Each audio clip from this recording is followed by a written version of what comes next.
for 5 minutes of questions. Thank you, Mr. Chairman.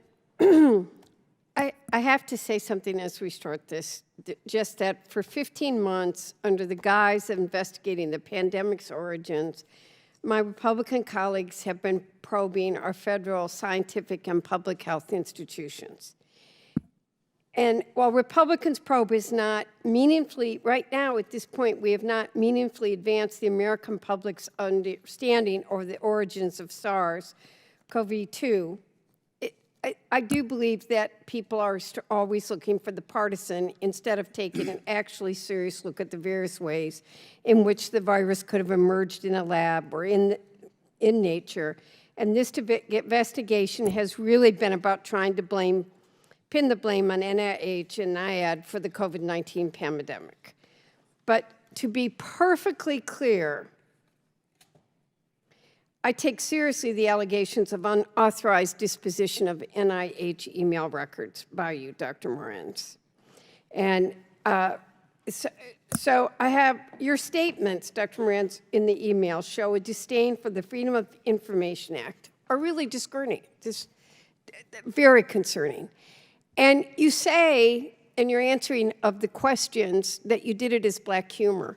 But I don't think that you use black humor and hide the comments that you're trying to do on personal email. I think your conduct shows a blatant disregard for accountability to the taxpayers who fund NIAID's work, and quite frankly, it really is disturbing. Dr. Morenz, do you have any regret for the way in which you conducted yourself and the way it has reflected upon NIAID? Yes, I do.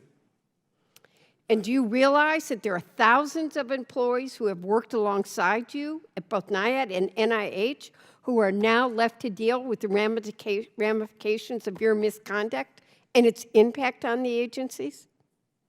Well, that might happen is very bothersome to me, and I really, of almost everything that's happening, I really regret that. I'm very loyal to NIH. They've been good to me, and I have nothing good to say about the system at NIH. And that I may have brought embarrassment to them by my actions and my statements it's just something I'm very ashamed of. I can't put the toothpaste back in the tube.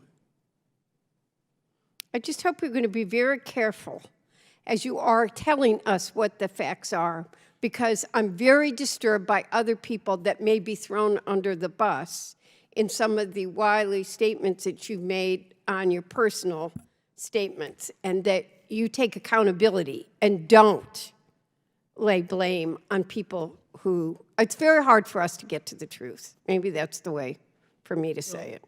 Ma'am, I'm here to answer all your questions and tell you the truth, and any question you want to ask me, I'll do my best to answer it to the fullest of my knowledge. I'm just going to close here and say that the NIH and the National Archives and Records Administration have taken to investigate these matters, and I want and share my colleagues' desire from expeditious completion of their evaluation and appropriate next steps to hold you accountable.